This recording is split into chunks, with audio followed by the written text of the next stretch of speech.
Welcome, it's Steve Light from Leading Light TV, and my special guest today is Sebastian from social-anxiety-solutions.com. Nice to have you here today, Sebastian. Thanks for having me, Steve. You're welcome. I'm apologising because I can't pronounce your surname. How do you pronounce it? Yeah, that's a bit of a difficult one for everyone. My last name is van der Schrier. Thank you. Okay, sure. So the reason I wanted to interview you today because you've been through issues of social anxiety and come out the other end, which is an inspiration for everyone who has these kind of issues. And first of all, I just wanted to talk to you about how did all this start. So I've read your story, and I can relate to a lot of things that you've went through. So how did this start, and through your childhood and stuff? So well, I'll try to give the short version. Otherwise, I'll be talking for a while. But I didn't have any social anxiety when I was growing up.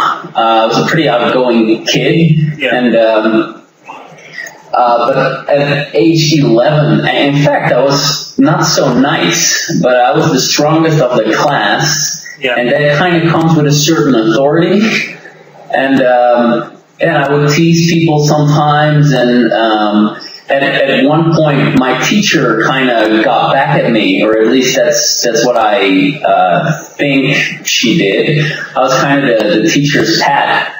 I really loved my teacher. She was awesome. I would even go at home to eat at her house, like that, that close. But at some point she embarrassed me in front of the class. And from that moment, I got a bright red, and everyone was pointing at me and laughing at me because now I was the guy who was, who was made fun of. Yeah. And from that moment forward, my ears became a very sensitive subject. And the funny thing, I don't even have that big of ears, but it really became something that was really sensitive. Yeah. And from that moment, embarrassment showed up in certain situations. I would become embarrassed, and because I had that fear of becoming embarrassed, I started to feel anxious in certain situations, and eventually that led up to around age 15 or 16 when girls came into the picture. I became really nervous and really anxious because now I had to talk to girls, and I had no idea what I was going to say to them, and I felt insecure about myself, and I also had this blushing problem. Well, the last person I would want to become embarrassed in front of was a girl that I would like. So when there were girls around, I already felt uncomfortable, and when there were girls around that I was attracted to, and there were other people around, I was massively, massively anxious, and that kind of kept getting worse and worse and worse. I'm not sure if you can relate to that, Steve, but the anxiety, if you don't do anything about it, it tends to worsen. Oh, yeah. Yeah, definitely. That been the experience for you too? Yeah, well, I really like the saying, "What you resist persists." And I think it's right. You said that, and if you're holding on to the anxiety, running away from it, it just appears worse in your mind. But when you face it, most times it just dissipates. Even I find if I'm just honest about the way I'm feeling with people, it kind of gets rid of it, and that's the thing. We're embarrassed to say that we're fearful, and that's the main thing. It's the kind of vulnerability of admitting you're scared of something. Right, like speaking your truth and being courageous enough to be vulnerable. Yeah. However, that can be a massive, massive challenge to do that, and that's what it was for me. And because I had this big ego, right? I had this whole idea that I was this cool guy, and if I were to show any type of vulnerability that I back then framed as weakness, then I would lose my cool guy status and all that nonsense that was going on. So, I think people have different ways of going about how to actually overcome that, and that's probably going to lead into one of your upcoming questions about EFT. I don't know how far you want to go with this story, but that's kind of what my social anxiety experience was. Yeah. So things started to change for you, didn't they? When you became aware that, I'm not sure if you became aware of the term social anxiety or if you became aware that the way you were thinking could be changed. This was, before you discovered EFT. Do you want to say a bit about how you started looking into personal problems and stuff? That's quite funny, actually. So a big thing was circled around girls and embarrassment, and that then made me become anxious in just about any situation. Like, I would wake up anxious, fearing all the events that I would go through that day and who I would run into, and so it was really that, but it was mainly circled around girls. That was like at least a very big part of it. And you have the internet, and at one point I got some spam email, or I was on the internet, and it was a questionnaire about how satisfied I was with my dating life. And there were 3 options. One, A was like, couldn't be better. B was like, well, there could be some improvement. And C was like, yeah, it's totally shit. And obviously it was totally shit. I was a virgin. It was just a disaster because I was extremely anxious when I was around girls that I was attracted to. So, but I was so afraid that someone would magically find out that I would pick option C, that to stay safe I picked option B. And that led me to a sales letter from some sort of a dating program, and I read that sales letter, and it was like, are you afraid of rejection? When there's a beautiful girl around, does your heart stop? Do your mind race? Are you looking for ways to get out of the situation? And it was like, yes. Yeah. And like everything spoke to me like, God, I gotta have this. And I bought that program, and what I learned in it, what was most important, what I learned in it is that once you get your inner self, your inner psychology in order, once you change your negative limiting beliefs to positive beliefs, then you overcome the challenge that you have. So when you walk into a social situation and you believe that you're not worthy, you're not good enough, you have to be perfect to be accepted, people are mean enough to get you, and the world is not safe, then obviously you're filtering the world through these beliefs, and you end up feeling you're unsafe, and then your subconscious mind is firing off the fight, flight, freeze response, and you feel anxious.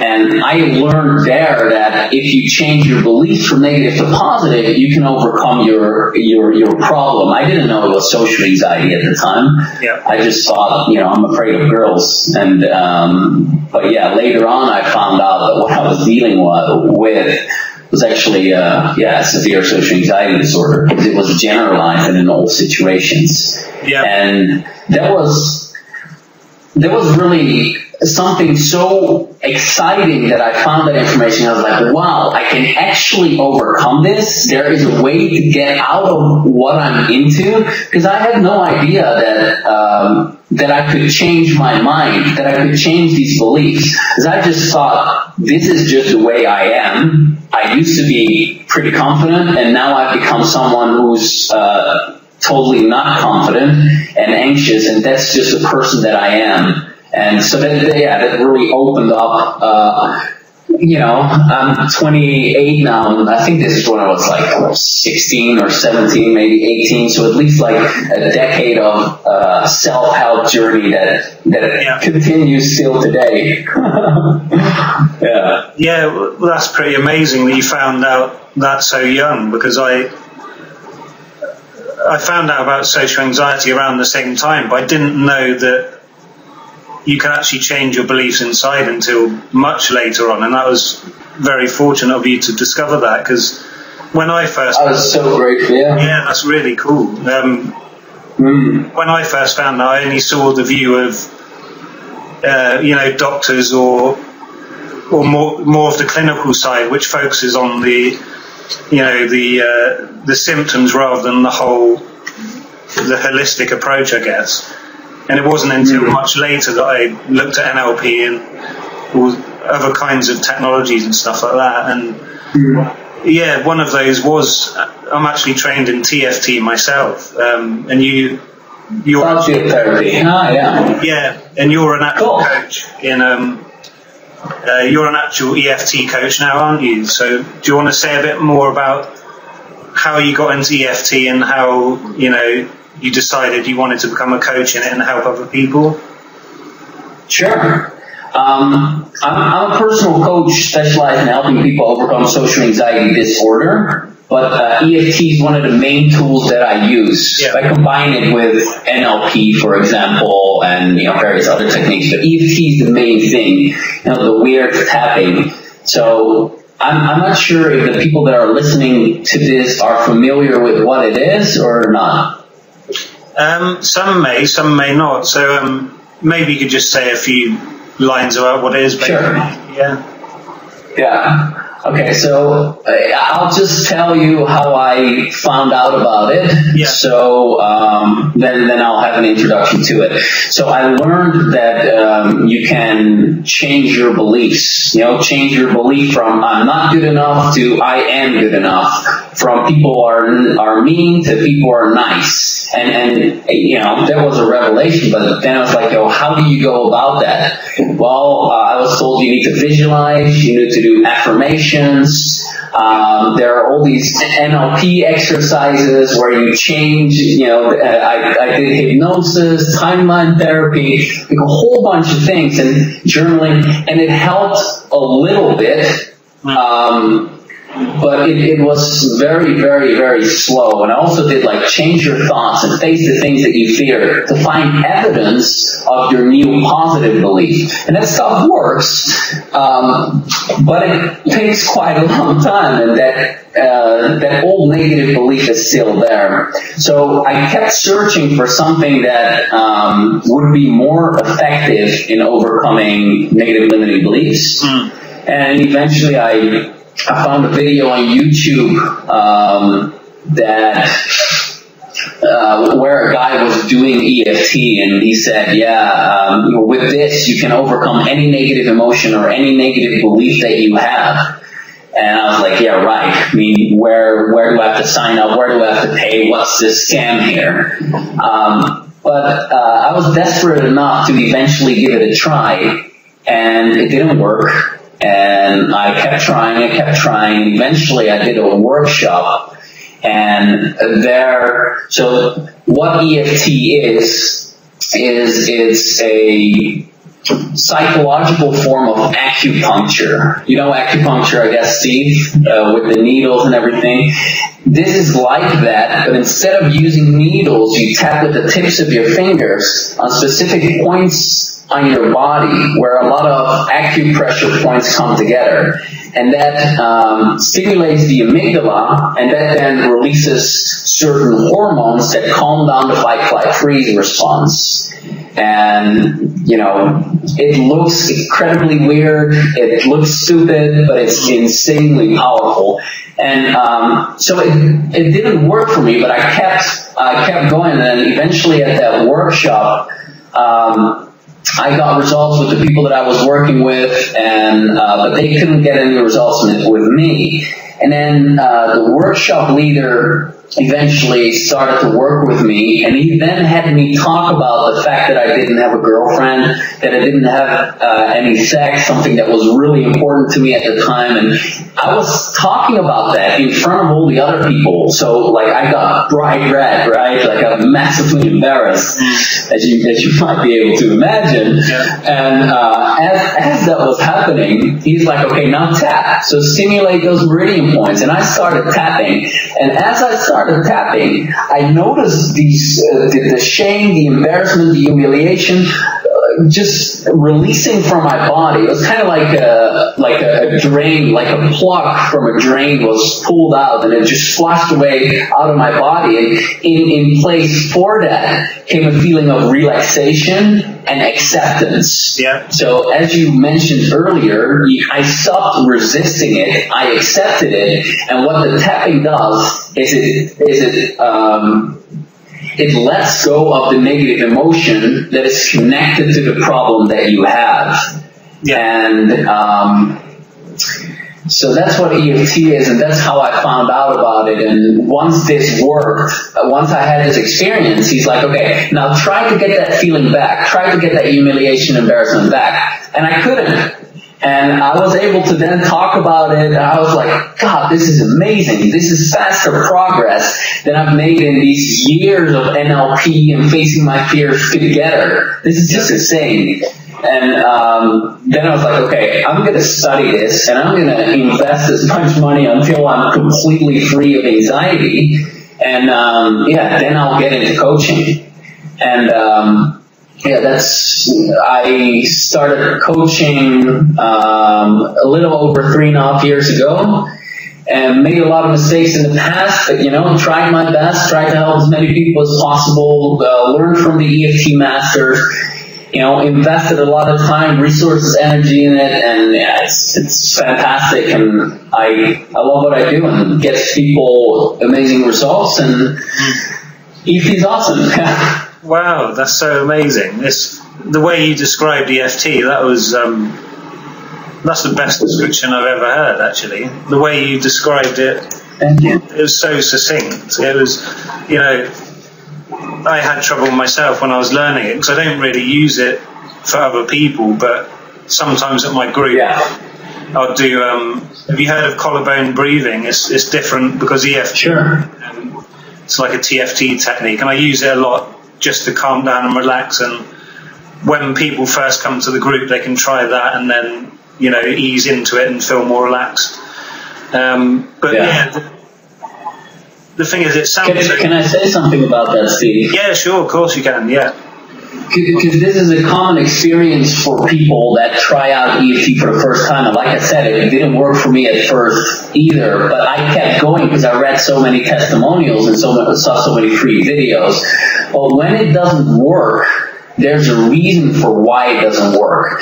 And one of the common reasons is that people tap on the symptoms. So they tap on the social anxiety symptoms. So, my heart is beating fast, or, I can't think, I feel so anxious.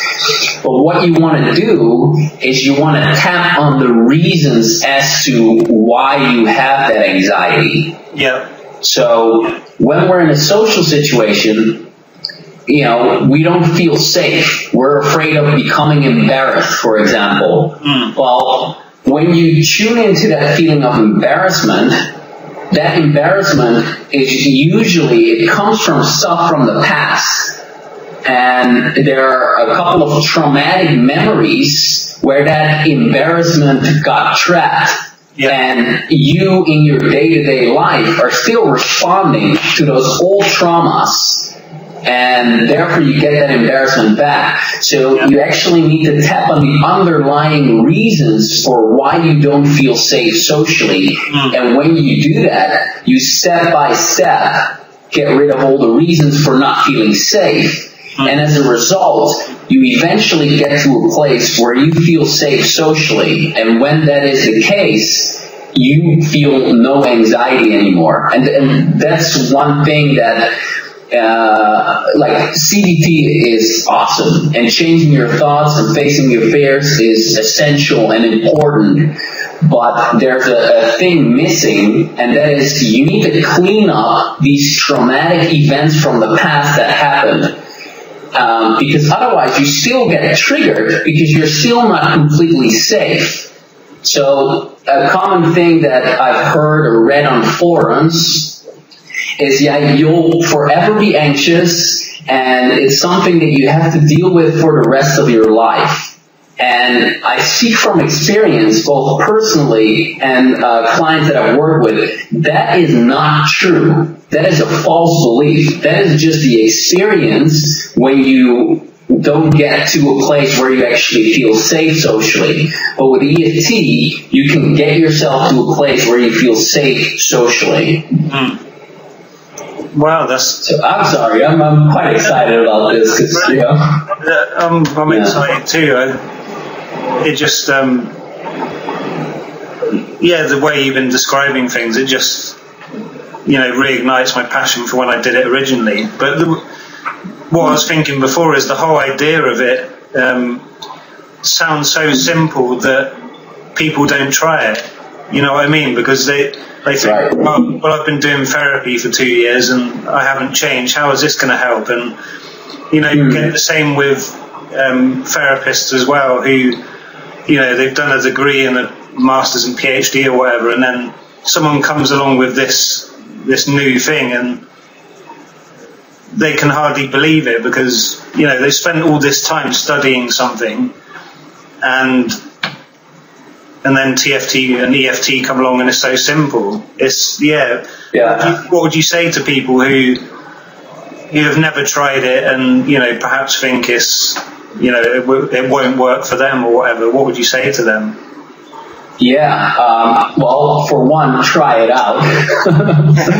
Right? It doesn't hurt to try it out. It's free. You can find it online for free. You can learn the basics online for free. I have a bunch of videos where I take people through a tapping routine, an EFT routine. Yeah. And if you're really stuck, and by the way, what you say, right? So people say, yeah, I've been in therapy for years and it just doesn't work. There are a lot of people, and this is very unfortunate, that have given up. They have accepted that they're anxious for the rest of their life, and they're in a closed loop of whatever I try, I'm not going to succeed. And whenever they don't succeed, they get more evidence that indeed they're going to fail. And their motivation decreases and decreases and decreases and decreases until you get to a place where you feel so depressed and hopeless and helpless that you're like, God, nothing is ever going to work.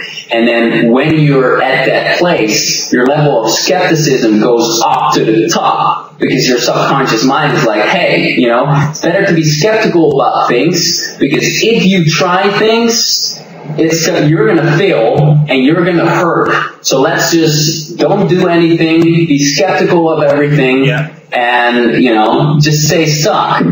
And so if people that are listening to this are in that situation, find someone that is qualified in EFT, that has experience with anxiety. And I'm not the only one, okay? Try EFT masters. Lindsay Kenny is fantastic, who I learned most of my stuff from. Tanya A. Prince is amazing. Get some outside help. The beauty about EFT is that it doesn't take 100 sessions or years and years to overcome this. Every session you make progress, and it's so much faster than all the other therapies that are out there. And you can combine other therapies with this. So the concepts of cognitive behavioral therapy and neuro-linguistic programming is what I mix with EFT. That's the beauty of it. It's not a thing that stands on its own. So if you're dealing with this, there really is hope out there, and you can really overcome this. There's nothing wrong with you. You're not flawed. You don't have to deal with this for the rest of your life. There's a way out of this. And yes, it's going to take some time, for sure. But step by step, you can overcome this. Yeah. That's awesome, that is. I'm hoping that's going to give hope to lots of people, because